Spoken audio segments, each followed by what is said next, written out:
This program is sponsored by the 15th Annual European Festival, coming May 26 to the Swangard Stadium in Burnaby.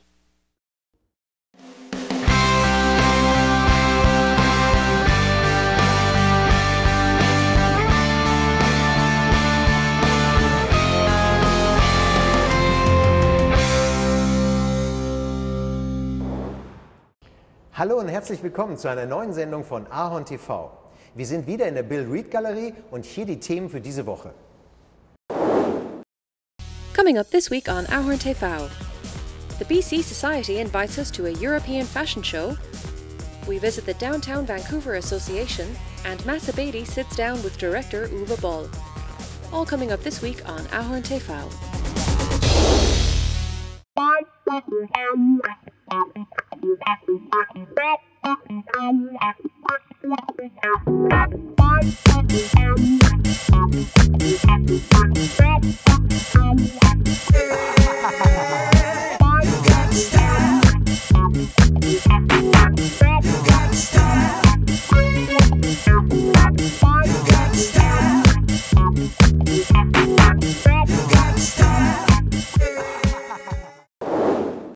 Welcome to Europe Day!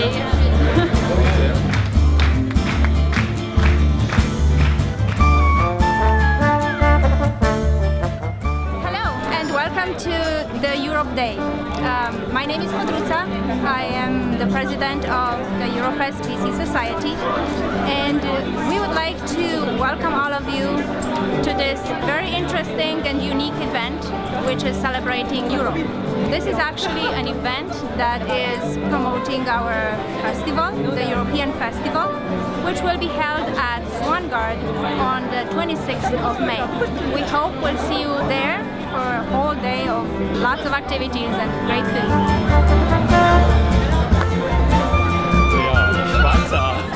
Die Schweiz ist natürlich auch da, auch wenn sie politisch nicht unbedingt zu Europa gehört, geografisch natürlich im Herzen von Europa.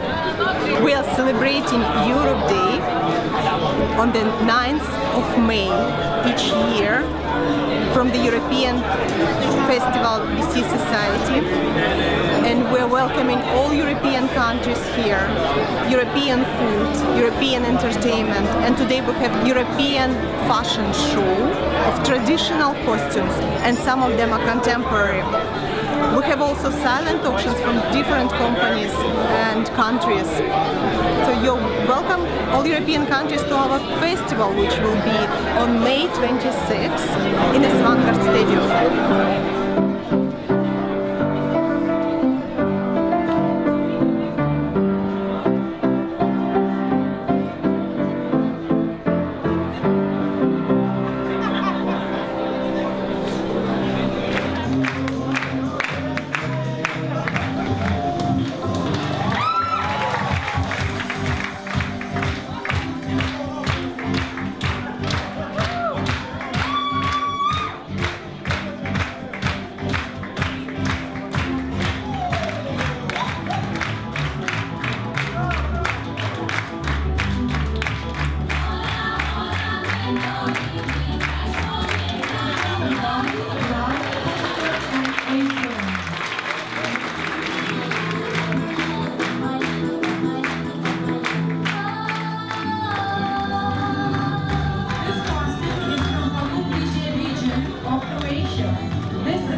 black or brown outer garments as a part of a countrywide trend.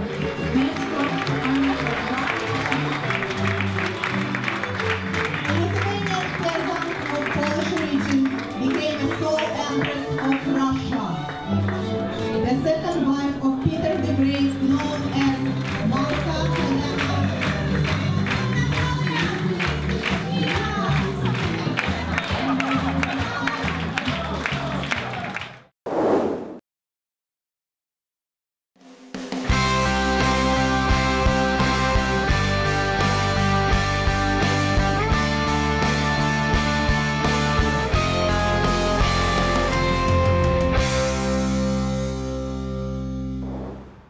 Liebe Kanada-Freunde, herzlich willkommen bei AhornTV, eurem deutschen Fernsehprogramm hier in Kanada. Wir präsentieren Infothemen vom Feinsten, unter anderem Sportsevents, grüne Themen oder auch aus der Welt der Kunst und Kultur. Unsere Sendung richtet sich an alle Deutschsprechenden in Kanada und an alle Kanada-Interessierte im deutschsprachigen Raum. Alter spielt dabei keine Rolle. Unsere Show läuft einmal die Woche plus eine Wiederholung auf dem Free-TV-Sender Omni Television. Omni wird von 16,5 Millionen Einwohnern empfangen. Das ist die Hälfte der Einwohner von Kanada. Außerdem könnt ihr unsere Sendung auch im Internet anschauen unter ahorntv.com. Und wir sind natürlich auf Twitter, YouTube und Facebook vertreten. Dort könnt ihr auch jederzeit eure Ratings und Kommentare abgeben. Und wir freuen uns natürlich über jeden neuen Fan. Also dann, tschüss und viel Spaß beim Anschauen.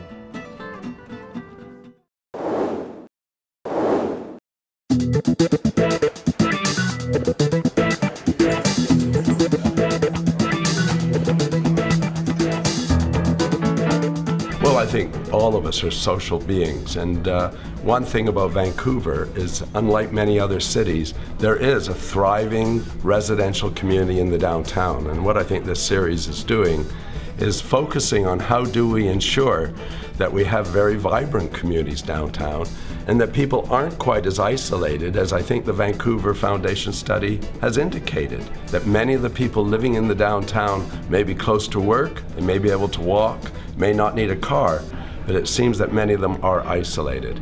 So to the extent that we can discuss how to increase the supply of amenities to create a social environment, then that's something that's important to discuss. So I congratulate the DVA on organizing these events. I'm Councillor Elizabeth Ball at the City of Vancouver. I've been working in arts and culture in the professional theatre specifically, but also as an advocate for arts and culture in our wonderful city for 40 years. Vancouver's a tremendous city full of talent that is unparalleled, and it's a very, very exciting place to be able to work. Working at the city, you have an opportunity to really affect arts and culture, not just through funding, but through leadership. Going to the theater, going to the opera, to ballet, and being seen there so that citizens know that it is a wonderful thing to do here in our city. And the tremendous talent that we have here just inspires you every day. Vancouver is a wonderful place to work, and I'm very excited to be on City Council, serving with Councillor George Affleck, who is working with me as part of the NPA, and as well working with the rest of Council to do the very best for the citizens of Vancouver.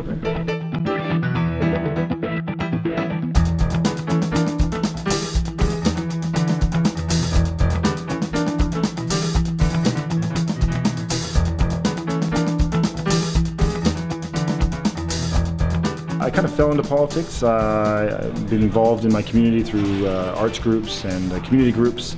There's a natural progression to get into civic politics. Thought about school board, but then ended up running for city council. And first try, I won the game, and here I am as a city councilor now. I'm a small business owner, and I live in the city and downtown core. You know, I'm fiscally conservative. It seemed to tick a lot of boxes for me, and that's the main reasons. And I also, the NPA stands for Nonpartisan Association. It's a collective of a group of people that have diverse opinions, and that appealed to me as well. I think it's important to have a balance in a society, and while I'm pro-business and fiscally conservative, I also think that we need to take care of our general population in any way we can. So our role is really to look at the small stuff and make sure that things aren't slipping through the cracks that shouldn't be. So sometimes those micro things can have a huge impact, and so for example, taxes and changes to policies regarding public input. We're seeing some of those things happening that are real negative, and I want to fight for those things and speak for the citizens of Vancouver, and that should be our job.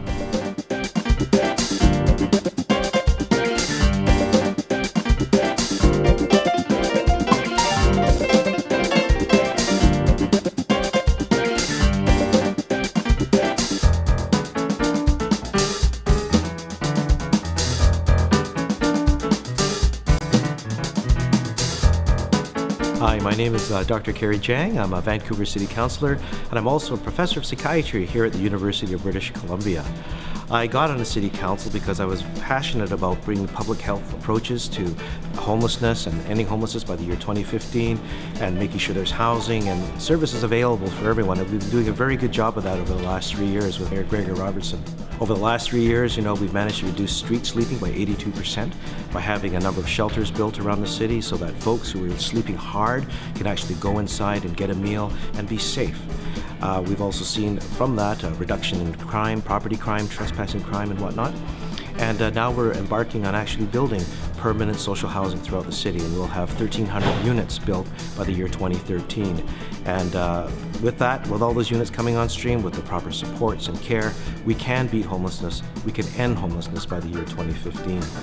So those are the primary areas I've been working on, and if you have any interest, please give me a call at City Hall. Thanks. It's my pleasure to be involved with the Downtown Vancouver Association dialogue on what is affordability and what is the price of affordability in terms of amenities and how we build a better downtown in the City of Vancouver. Very interesting discussion today. Always wish that you could go on longer, but I think the informal discussions will continue and we can work together on building a better downtown. I was at a meeting of the DVA this morning, and I found it very interesting, very provocative topic.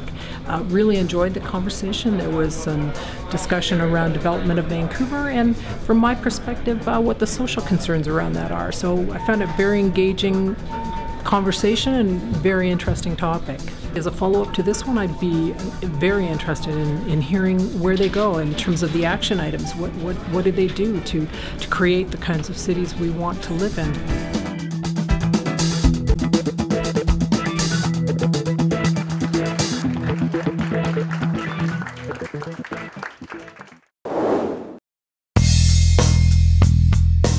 Uwe, last time we saw each other was on the Vancouver Christmas market, you remember? Yeah, absolutely. The Glühwein was great. Yeah, and I'm wondering, you were telling us about your movie Bailout, and you told me it was just a plan, and suddenly 4 months later you're already in full shooting mood.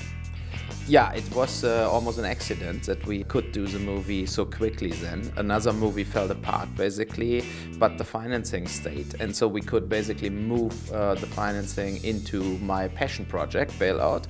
And then we were lucky to get here this guy, Dominic Purcell from Prison Break, as the lead actor. And this was the last, let's say, tip on the iceberg to say, let's do it. I know him not only from Prison Break, but also from one of the Blade movies.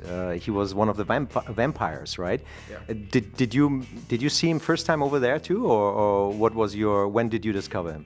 No, I saw him in Prison Break first, but he was now in Killer Elite with Cliff Owen and Robert De Niro. He was in Straw Dogs with James Woods and James Marsden. So he gets around now, and I'm happy that he has a career after his TV show. Yeah. And he turned out to be a very good actor. So for my movie, he had to learn a lot of text, basically, because it's about the financial crisis and somebody who's losing everything. So I think I was very lucky with him. Give us a quick overview, logline, about your movie. What's the story exactly? Yeah, he basically loses everything in the financial crisis, including his wife, his house, his job, all his money, and then he starts killing the bankers.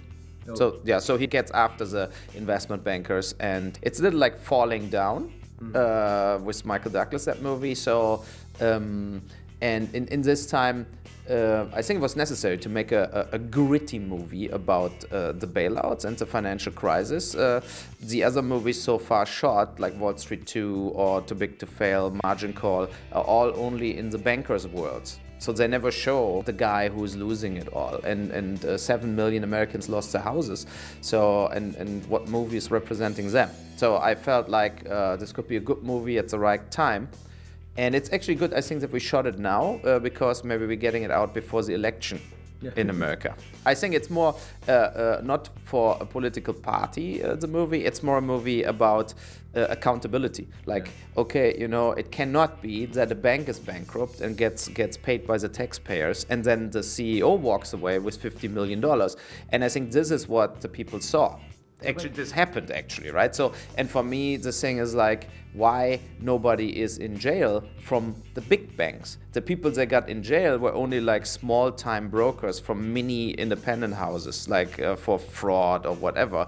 But I think it was fraud on all of us from the big system.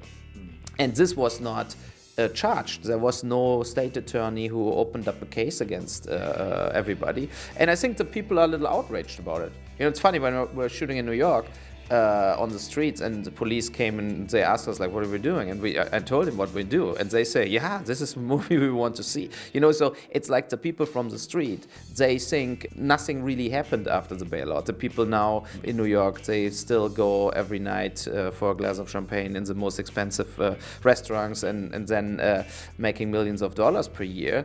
But it would be all over if the taxpayers wouldn't bail them out.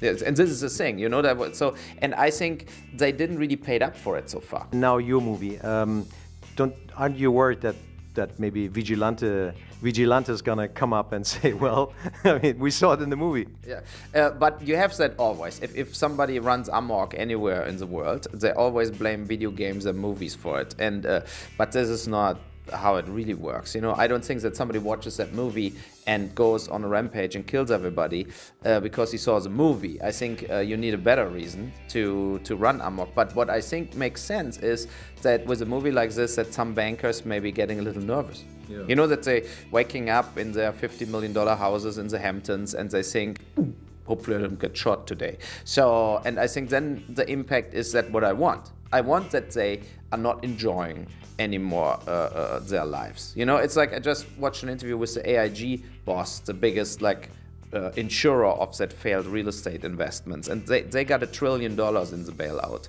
And he said, look, we made $8 billion profit last year, so now he raised his salary up to $20 million. But he totally ignores that. Of course, he made $8 billion profit last year, but before that, he got saved with $1 trillion. So, you know, like, this guy should never get any more salary at all till he's dead. You know, like, this is a thing, like, they don't get it. It's like they just shifted the deficit and the losses into the government's hands now. In Europe and in America, the same. And now all the debt is with the people, with all of us, basically, with all of us taxpayers, and they create new profits and making new bonus payments and so on, you know, and they think the world is perfect. Even under normal bankers, I talked a lot with like normal, like not investment bankers about it, and they think also they like that idea of the movie because it was one side of banking what went overboard, and this was basically the people the gamblers, yeah. So and not like the classical banker who actually tries his best that his clients make some money. You know, but there was a whole investment side in bankings. They completely spaced away, and they made the most money, but they also lost the most money. So we are very eager to watch the movie. It's in September, right? It comes. Now, is it based on real persons, or are you very, very careful in not going into that area where suddenly someone recognizes, oh, this must be the Lehman Brothers guy?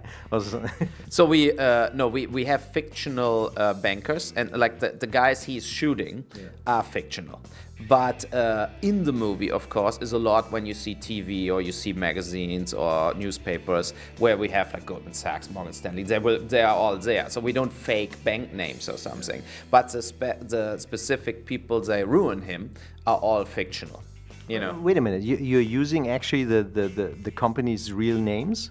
Absolutely, and yeah, because look, if you have like in our movie like people talking about the financial crisis and politics and everything, and he's looking a lot of TV, like so we use original CNN or Fox News and stuff like this. It will be in the movie, so and they of course talk about real people, Obama and so on. They will be all real. Now, in your movie, is Wally Opal playing? He plays now a very big role right now in British Columbia, as you've read in the newspapers. How did you actually pursued him and convinced him to play in your movie? I mean, especially because of that topic. No, we were actually at a party, and he said, "I wish I would be in a movie and stuff like this." He always wanted to be in front of the camera. So I said, "Look, play a banker, and we shoot you in Bailout." And then he came with another friend from him, and so we script him and everything, and we shot him, right? So couldn't you give him the role of the police captain or something like that, police chief? No, he wanted to be a banker, and we don't really show an investigation, so we don't really have cops in the movie because it all goes so quick. When he goes out there to kill, basically, it is very quick. What kind of a bypasser or something like that? Yeah. And no, but I wanted to give Wally then a bigger chance to perform, and he did a little dialogue also. He played him, he was like trading on his display, and I think he did a good job. And then he got a lot of negative feedback about it. I read the news and stuff like this. But I think also a guy like him, he needs some relaxing time from time to time. And we shot that scene Sunday. So, and I think what he's doing on his weekends or whatever, when he has time off, it's on him. And I think he enjoyed it. And for us, he was surprisingly good. What are your future projects? And please don't tell me future projects where we're gonna miss again to be on your shoot. I know, but you will miss again because the next shoot I think will be in Bulgaria in September, In the Name of the King Part 3. And who's going to be the main actor? Because I hope Dominic Purcell. First you had Jason Statham, then Dolph Lundgren, right. And now I want to change again and want to put it in a different surrounding and country and so on. And we did that with Blood Rain also, like where we changed actors and time periods basically. After this, I want to do another, like a little more like passion project again. I want to do a movie in India.